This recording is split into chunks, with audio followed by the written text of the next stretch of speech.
సౌందర్య గారి ఫోటో కింద ఒక కామెంట్ ఎలా ఉంటుందంటే, ఆవిడ డెడ్ బాడీని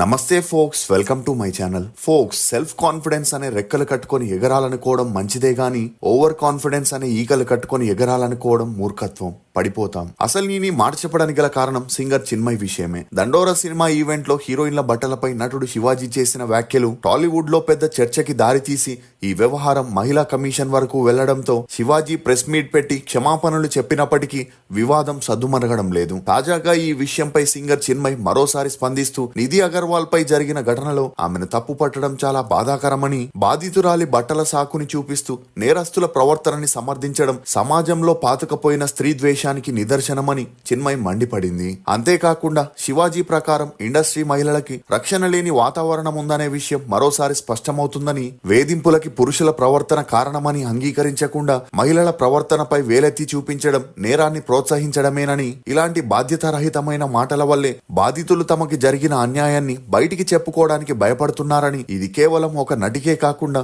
మొత్తం మహిళా వర్గానికి అవమానమని చెప్పడంతో ఈమె వ్యాఖ్యలు అన్ని చోట్ల హల్చల్ అవుతున్నాయి. నిజంగానే చిన్మయ్ సరోగేసి ద్వారా పిల్లలకి జన్మనిచ్చిందా? రైటర్ వైరముత్తు లైంగిక వేధింపుల వల్లే చిన్మయ్ ఫెమినిస్ట్ గా మారిందా? రాహుల్ రవిచంద్రన్ తో విడాకుల వార్తల్లో ఎంతవరకు నిజం ఉంది? చిన్మయ్ కి మహేష్ బాబుకి మధ్య గొడవలు ఎందుకు వచ్చాయి అని నమ్మలేని నిజాల్ని ఈ వీడియోలో చెప్పడానికి నేను ప్రయత్నిస్తాను. మీరు మాత్రం ఈ వీడియోని పూర్తిగా చూడండి. మామా జస్ట్ 99,000 పెట్టి నెలకు 1,20,000 వరకైతే సంపాదించుకోవచ్చు. ఎట్లనో చెప్తా చూడు ఒకసారి. రీసెంట్ గా మన సౌత్ ఇండియాలో చక్కర్లు కొడుతున్న బేబర్ కేఫే వాళ్ళు ఇప్పుడు మన జగిత్యాల్లో కూడా బ్రాంచ్ ఓపెన్ చేశారు. వీళ్ళ దగ్గర స్పెషల్ వచ్చేసి తందూరి చాయ్. దీని మేకింగ్ ప్రాసెస్ వచ్చేసి చాలా అంటే చాలా నేచురల్ గా ఉంటుంది. ఎలాంటి పేపర్ అండ్ ప్లాస్టిక్ వాడకుండా మట్టితో చేసిన పాట్ గ్లాసెస్ మాత్రమే వాడతారు. వీళ్ళ దగ్గర ఒక్క తందూరి చాయే కాకుండా బేబర్ చాక్లెట్ చాయ్, ఇలాచీ చాయ్, గ్రీన్ టీ, బెల్లం టీ, మసాలా చాయ్ తో పాటు మరెన్నో అయితే ఇక్కడ దొరుకుతాయి.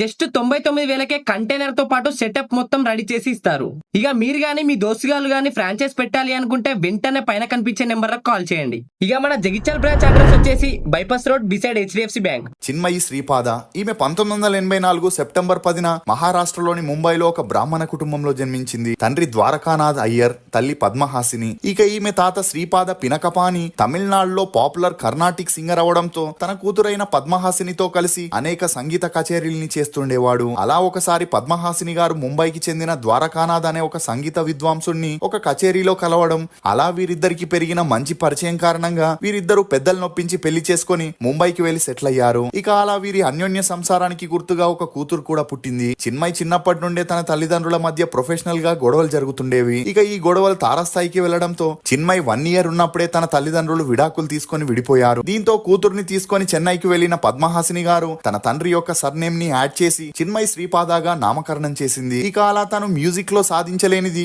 చిన్మయ్ ద్వారా సాధించాలని తను 3 ఏళ్లున్నప్పటి నుండే కర్ణాటిక్ మ్యూజిక్ ని నేర్పించడం మొదలెట్టింది. అంతేకాకుండా పద్మహాసిని గారు కొంతమంది పిల్లలకి కూడా మ్యూజిక్ క్లాసెస్ చెప్తూ అలా వచ్చే డబ్బులతో ఫ్యామిలీని పోషిస్తుండేది. ఇక చిన్మయ్ ఒకవైపు మ్యూజిక్ నేర్చుకుంటూనే మరోవైపు తన స్కూలింగ్ ని హయ్యర్ సీనియర్ సెకండరీ స్కూల్లో చదివింది. ఈమె చదువుల్లో చురుగ్గా ఉన్నప్పటికీ మ్యూజిక్ లో ఏదైనా సాధించాలని ప్రతి ఒక్క స్టేజ్ ప్రోగ్రామ్ లో తల్లితో కలిసి పార్టిసిపేట్ చేసేది. అలా చిన్మయ్ 11 ఏళ్లకే ఆల్ ఇండియా రేడియో వారు ఆర్గనైజ్ చేసిన ప్రోగ్రామ్ లో పార్టిసిపేట్ చేయగా ఈమె పాడిన పాటకి గోల్డ్ మెడల్ విన్ అవ్వడంతో అప్పటి నుండి చిన్మయ్ సినిమాల్లో పాడాలని డిసైడ్ అయింది. ఇక అలా తన BSc డిగ్రీని మద్రాస్ యూనివర్సిటీలో పూర్తి చేసి టీవీ సింగింగ్ కాంపిటీషన్ లో కూడా పాల్గొంటూ ఉండేది. అలా సన్ టీవీలో కండక్ట్ చేసిన సప్తస్వరంగల్ అనే షోలో పాల్గొనగా అందులోనూ ఈమె విన్నర్ గా నిలిచింది. ఇక ఆ షోలో జడ్జిగా ఉన్న శ్రీనివాస్ ద్వారా చిన్మయ్ కి AR రెహమాన్ ని కలిసే అవకాశం వచ్చింది. అలా AR రెహమాన్ తో పెరిగిన మంచి స్నేహం కారణంగా ఈమెకి ఫస్ట్ టైం అమృత మూవీలో AR రెహమాన్ మ్యూజిక్ లో పాడే అవకాశం ఇచ్చాడు. ఇక అప్పటి నుండి ఎనకు 20 ఉనక్కు 10 బాయ్స్, కన్నెల ఖైదుసే, న్యూ,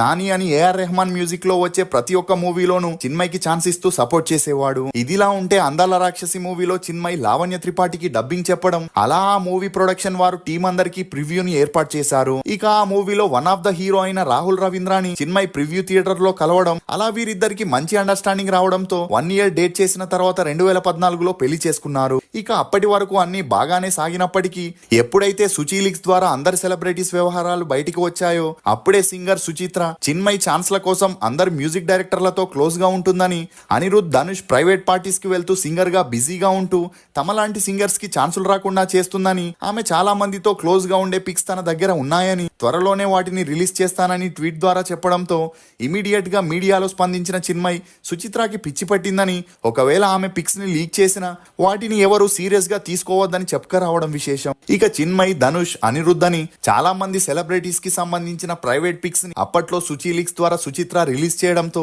అవి వైరల్ గా మారాయి. దీంతో చిన్మయికి రవీంద్రన్ కి మధ్య గొడవలు వచ్చి వీరిద్దరూ కొన్ని సంవత్సరాలు వేరువేరుగా ఉంటూ వచ్చారు. ఇక అలా రాహుల్ రవీంద్రన్ హైదరాబాద్ లో ఉంటే చిన్మయి చెన్నైలో ఉండేది. ఇక అలా నిదానంగా సుచి లీక్స్ విషయం సద్దుమణిగిందనుకునే లోపే మీటూ మూవ్మెంట్ రావడంతో అందులో కూడా చిన్మయి స్పందిస్తూ తను తన తల్లి ఒక ఈవెంట్ కోసం స్విట్జర్లాండ్ కి వెళ్లారని, లిరిసిస్ట్ అయిన వైరముత్తు ఒక 5 స్టార్ హోటల్లో స్టే చేయడం జరిగిందని, ఇక అలా ఈమెకు ఆ ఫారెన్ ఈవెంట్ లో వైరముత్తే ఛాన్స్ ఇప్పించాడని, అందుకు అతను ప్రోగ్రామ్ ఆర్గనైజర్ ద్వారా చిన్మయిని తన రూమ్ కి రావాలని చెప్పగా వారు ఆ విషయం చిన్మయి తల్లికి వచ్చి చెప్పడం జరిగింది. ఇక అలా చిన్మయి ఆ రూమ్ లోకి వెళ్ళకపోవడంతో వైరముత్తుతో గొడవలయ్యాయని, ఇదే తనకి ఎదురైన కాస్టింగ్ కౌచ్ అని చిన్మయి చెప్పుకొచ్చింది. ఇక ఈ వార్తలు వైరల్ అవ్వడంతో అప్పట్లో తమిళ ఇండస్ట్రీ మొత్తం ఈమె మీద తిరగబడడం, ఎలాంటి ఆధారాలు లేకుండా తనపై ఆరోపణలు చేయడంతో వైరముత్తు కూడా చిన్మయిపై కేసుని నమోదు చేశాడు. ఇక అలా ఇండస్ట్రీలో ఇవన్నీ కామన్ అయినప్పటికీ వాటిని బయట పెట్టాల్సిన అవసరం ఏంటి అనే చర్చలు కూడా మొదలయ్యాయి. అలా ఆ తర్వాత చిన్మయి తన పెళ్లికి వైరముత్తుని గెస్ట్ గా పిలవడం విశేషం. ఇదిలా ఉంటే హీరోయిన్ రాధికా అన్నయ్య అయిన రాధారవి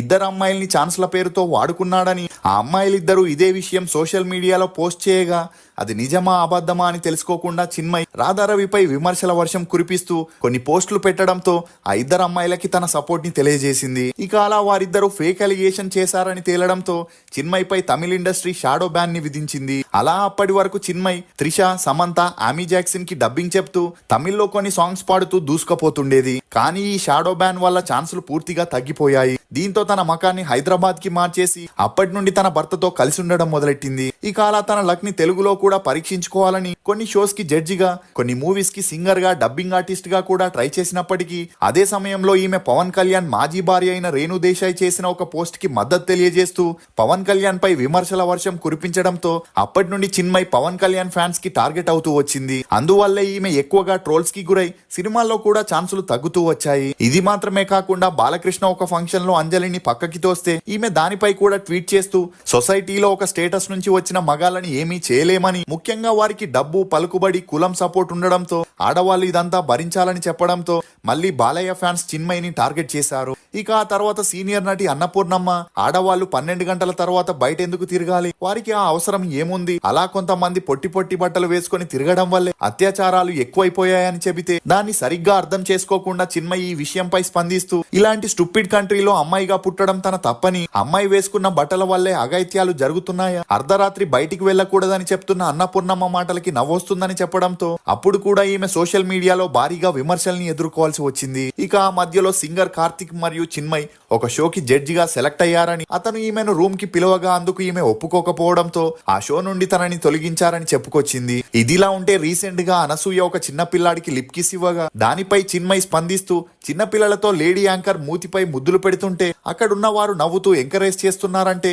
అసలు పిల్లల విషయంలో ఇలాగేనా ఉండేది, గుడ్ టచ్, బ్యాడ్ టచ్ లాంటివి ఉంటాయని వాటిని పిల్లలకి నేర్పించాలంటూ అదే ప్లేస్ లో ఒక మేల్ యాంకర్ ఉండి ఒక చిన్న పాపతో ఇలా చేస్తే అందరూ విమర్శించేవారు కదా, ఇప్పుడు కూడా విమర్శించాలని చెప్పుకొచ్చింది. దీంతో కొంతమంది ఈమెకి సపోర్ట్ చేస్తే మరికొంతమంది 4 ఏళ్ల అబ్బాయికి ఇచ్చిన ముద్దులోనూ కామాన్ని వెతుకుతున్న చిన్మయి అంటూ మరిన్ని విమర్శల్ని ఎదుర్కోవాల్సి వచ్చింది. ఇక అలా ఎన్ని విమర్శలు వచ్చినా తగ్గేదే లేదంటూ మీడియా ఈమెను మర్చిపోయినప్పుడెల్లా బయటకు వచ్చి ఏదో ఒక ఇష్యూపై స్పందిస్తూ పబ్లిసిటీని పొందుతుంది. ఇదిలా ఉంటే చిన్మయి 2022లో ట్విన్స్ కి జన్మనిచ్చినట్లు సోషల్ మీడియాలో ఒక పోస్ట్ చేసింది. కానీ ఈమె నేచురల్ గా బిడ్డని కనలేదని, సరోగేసి ద్వారా కనిందని, అందుకే తన ప్రెగ్నెన్సీని సీక్రెట్ గా ఉంచిందనే విమర్శలు రావడంతో వాటిపై ఈమె స్పందిస్తూ తనకి అంతకు ముందే చాలా సార్లు మిస్గ్యారేజ్ అయిందని, ఆ భయంతోనే ఈ విషయం ముందుగా బయటకి చెప్పలేదని చెప్పుకొచ్చింది. ఇక చిన్మయి రీసెంట్ గా తన 2 ఏళ్ల కూతురు మరియు తన భర్త రాహుల్ పై ఒక ట్వీట్ ని వేసింది. అందులో కొద్ది రోజుల క్రితం 2 ఏళ్ల నా కూతురు నా భర్త హక్ చేసుకోబోతుంటే తను వెంటనే నో అని చెప్పింది. దీంతో వెంటనే నా భర్త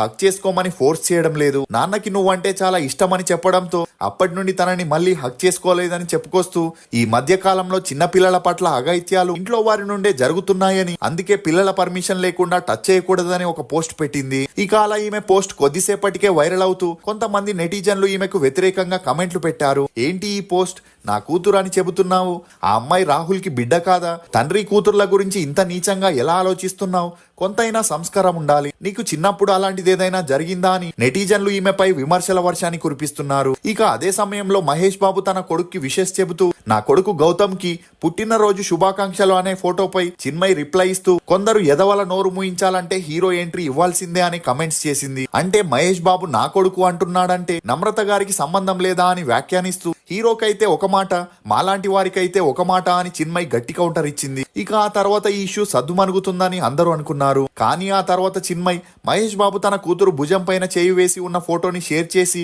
ఏ తండ్రి అయినా తన కూతురి అనుమతి లేకుండా ఇలా చేయకూడదని చెప్పడంతో మహేష్ బాబు ఫ్యాన్స్ తీవ్ర ఆగ్రహానికి గురయ్యారు. దీంతో చిన్మయి కొద్దిసేపటికే ఆ పోస్ట్ ని డిలీట్ చేసింది. కానీ అప్పటికే ఆ పోస్ట్ వైరల్ అవ్వడంతో అప్పటి నుండి మహేష్ బాబు ఫ్యాన్స్ చిన్మయికి అసభ్యకరంగా మెసేజ్లు, కమెంట్లు పెట్టడంతో వారిపై చిన్మయి పోలీస్ కంప్లైంట్ ఇచ్చినట్టు తెలుస్తుంది. ఇక ఇదిలా ఉంటే చిన్మయి భర్త రాహుల్ రవిచంద్రన్ తాజాగా గర్ల్ ఫ్రెండ్ మూవీని డైరెక్ట్ చేయగా ఆ మూవీ ప్రమోషన్ లో భాగంగా తను తాలిపై చేసిన కమెంట్స్ వైరల్ గా మారాయి. అలా నా భార్య మెడలో తాలి వేసుకోవాలా వద్దా అనేది ఆమె ఇష్టమని, నేనైతే తాలి వేసుకోవద్దని చెబుతానని, ఎందుకంటే పెళ్లి తర్వాత అమ్మాయిలకి తాలిబొట్టున్నట్లే అబ్బాయిలకేమీ ఉండవని, ఇది ఓ వివక్షని, మగవారికి లేని కండిషన్, మహిళలకి ఎందుకని కమెంట్స్ చేయడంతో ఇతని కమెంట్స్ సోషల్ మీడియాలో వైరల్ అయి కొంతమంది తనకి సపోర్ట్ చేస్తే మరికొంతమంది నెగిటివ్ గా కమెంట్స్ చేస్తూ రాహుల్ చిన్మయిని ఏకి పారేయడంతో చిన్మయి దీనిపై స్పందిస్తూ తన భర్త ఒక సందర్భంలో అలా మాట్లాడారని, ఆ ఇష్యూలో తనకి ఎలాంటి ఇబ్బంది లేదు గాని తను మాత్రం దేశంలోని మహిళల గురించి ఆందోళన చెందుతున్నానని చెప్పడంతో అందుకు కొంతమంది నెటిజన్లు